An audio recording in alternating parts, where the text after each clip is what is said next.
compulsive eater. I'm so glad to be here. I weigh and measure 3 meals a day from the gray sheet. I write those meals down and I commit them to my sponsor. I eat those meals and nothing else in between. Just for today, abstinence is the most important thing in my life. And I mean the hell out of that, which I'm stealing from someone, as I will be stealing most of the things I say today, tonight, or wherever you are. So a couple of the deets. I come from the overeater side of the family. And I'm bulimic. I was a fat bulimic, and the others are yets for me. So I'm gonna show some pictures, old school wise. This is me just before. Look at my little flip phone. That's kind of a fun little charm of a before picture. There's a few others earlier. Lots of substances besides food in these two. And because of the gray sheet and all you all, and I'm power greater than me, I maintain 165-pound weight loss. And that is just so crazy. I, like you, I've not eaten any snacks. I mean, what? Yeah, it's very baffling to me. And I feel so honored to have had my anniversary, and so a few times to share in this 2-week period of time where I feel like the door has been open to so many gray sheet goodies with all of these extra Zoom meetings. It's I was telling, it's such a, I can't, this is just, it's just me sharing, so I'm just going to share myself. But I feel like that, like the roots of my program they're just underground, and they have just expanded. And now it's just my job to use those. But it's pretty exciting. And so I have these things that I've heard just in this week and a half that all you all have said. And I'm going to share a few of them because they're just amazing.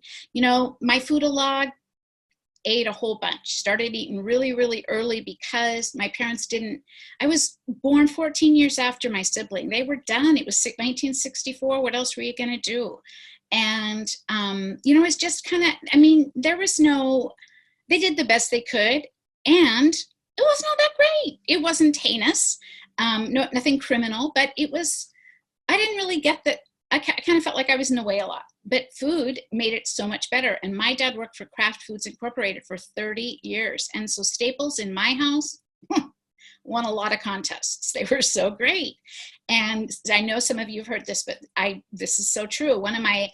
Truly my favorite thing about my relationship with my dad and our time together, and the one thing I could count on with him, was on Saturdays, we got to go to the office, and in the back of the office was a warehouse, and that's where the guys would have pulled, because they were all guys pulled all of the spoils from the stores. And so there was this, we got to just choose all these different things to bring home, and it was really wonderful. And truly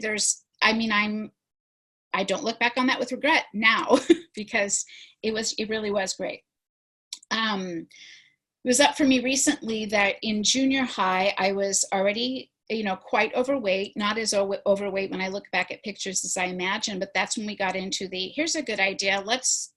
Let's not just randomly pick sides. Let's have someone, perhaps the school bully, choose who should be on whose team. And I was always last. And those periods, it felt like they were 2 hours long. It was so horrible to just agonize that I was going to be the last one picked.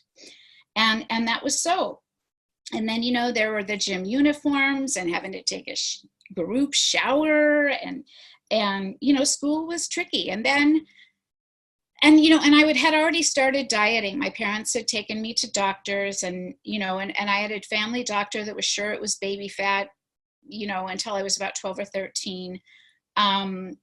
In high school, I really didn't do any dieting because I had found people, and I was really good. I was funny, and I was charming, and I could just be whomever you wanted me to be. And that I felt loved. I felt in the middle of, this group that looked to me for, for information. And so that buoyed me. And I just ate socially, which got me up, and used it when that and alcohol.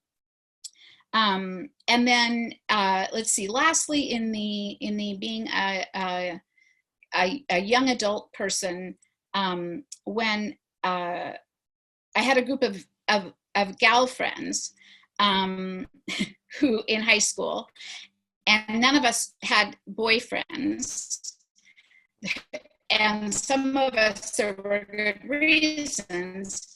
But so when it was time for the prom, she came back from high school or from college to take us to the prom, except I wasn't one of those. And that I kind of found that out like at the last minute. All of my friends had gotten these people, but they hadn't gotten someone for me.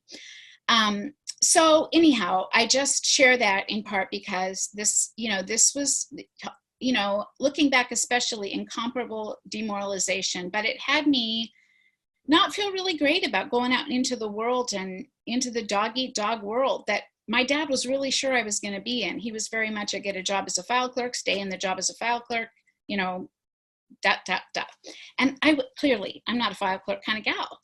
And so I started the big box diets. They paid for Nutrisystem and Jenny Craig several times. I lost, 80 pounds. Which was enough to get me down into I've got a couple curves and some sexuality issues are going to come up, and I was back eating again. Bulimic was like my transition thing, just to kind of before I was willing to admit that I was back in the food or whatever. So, I picked up lots of different addictions, pretty across the board. I just am all about the more. But food was always there. Food was there 24 hours a day. That didn't matter, that there was at the time no alcohol or whatever in the Safeway store. I didn't have to go to the corner to get whatever I needed. It was everywhere. And I didn't, and what did it for me just became broader and broader. I mean, sure, I wanted the things I wanted, but it didn't really matter. So, I lived alone. I had, a delivery service where I'd talk about the we of it all, we'll have, and I'd order 2 beverages, and I'd talk about, oh, we will, and oh, God, I don't do that anymore, just so you know, I'm still single. So I had my first serious person in my life, which we moved in together on about the 3rd day. And, one of the things that was weird for me at that time was it was such a mind mess up because we were in the throes of love and I couldn't wait for her to leave and I thought, oh my gosh, what's wrong? Do I not really love her? What is wrong? I am depraved. There was a reason why I haven't been in a relationship, and I didn't really get it until like about year 7 in this program right now, that it's a food. I just wanted her to be gone so I could eat. Thank you so much. This is going quite well, I think. I realized that you could go speaker view it. I don't have to look at myself, which is really great. So I also she also dieted with me, which was the first time that I'd, dieted with a partner. I'd not done that with friends. I just found the eating friend, the friend that would make me feel good about going out to the smorgasbord at lunch and having a non-productive work afternoon or whatever. So my wife and I did Weight Watchers and, and other things, and I'd lose a few pounds, but I'd get bored. And, it was fun and exciting at the beginning. But when the thrill was gone, so was I. My stepdaughter at the time had lots of yummy food. She'd leave to go to her dad's, and I'd eat her yummy food and I'd replace her yummy food, and I'd eat her yummy food and I'd replace her yummy food. And then finally I just stopped replacing it. And it just got worse and worse and worse and worse and worse. And one of the reasons I'm no longer in that marriage, and one of the reasons that I feel like it was in my life, I don't know that she feels this way, but is that she set up this really nice alone time to have this mini intervention with me. And she said, I know you're a powerful woman. I know you could do this. If you could do this by yourself. I just know you would. And I don't think you can. You're an addict with food and you need help. You're not going to do this alone. And I'm scared. And so I was just about to turn 40, and it made no sense to start this before I could have a big 40th birthday party. And so I didn't. I waited until the 7th of March, and I went into Overeaters Anonymous. And I was having a share the other day, and I realized that I do tell this part every time I share, I mean to, that at the end of my first OA meeting, where they say what I think is Roseanne's prayer, and I just don't Google it because I just want it to be that, is where they say, we hope that you'll come to love us the way we already love you. And I felt it. And I was crazy cynical. And I just couldn't dodge that off. And so I stayed. I heard my story. I heard a woman talk about cupping and measuring at the second meeting. I put her so far out of my mind as I possibly could. And then a gal came, when Grey Sheet came to town in Spokane, Washington. The bringer of the promise was just not someone that I could really hear. And so I had kind of a negative connotation to that. And thank goodness I was given another chance.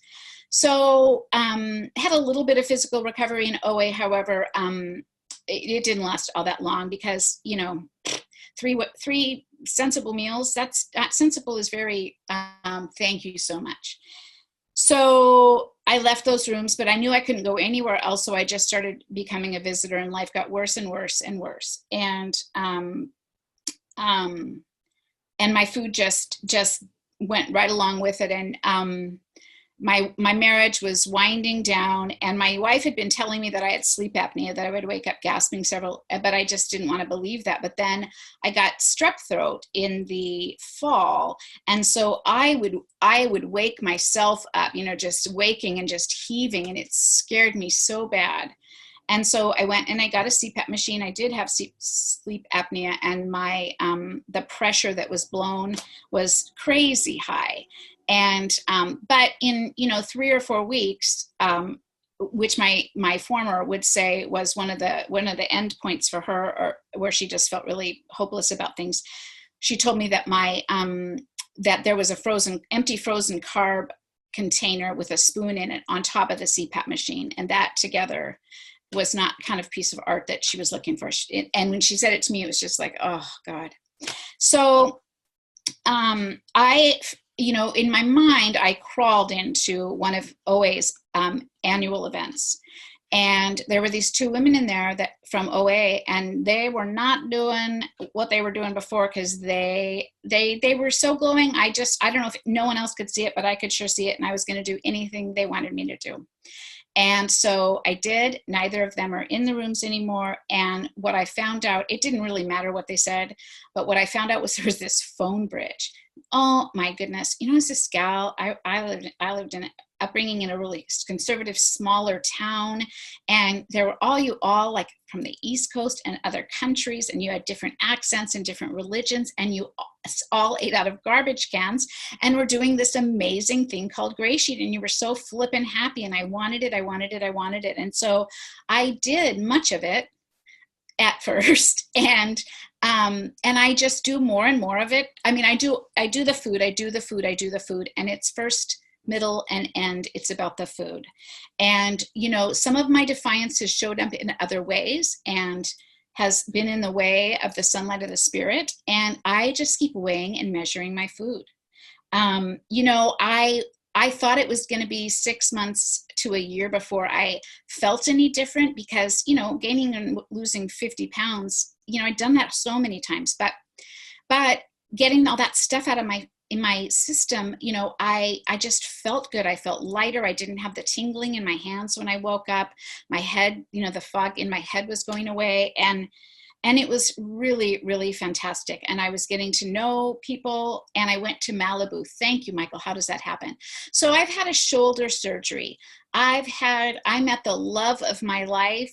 And then I worked hard for marriage equality, and we got it, and I got married, and then I got divorced, which was interesting because part of my thing was, well, we'll take the responsibility of the marriage too. Anyhow, I've moved. I got to come down and move to a different area to take care of my sister when she was dying of lung cancer a couple years ago, and have such an amazing closure with her.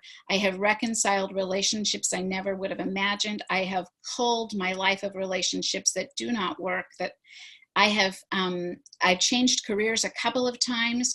I quit my job Monday for really good reasons, but nonetheless not a leap of faith. And I certainly didn't do it alone. And let's just pick one of these little sayings to take us out. Oh, the other day I heard this amazing woman that qualified, and she said, I love Grey Sheet because I wake up in the morning, it's like I've already got 3 gifts inside my day. I'm so happy to be here, and I'm going to keep coming back. Thank you all so much, no matter what.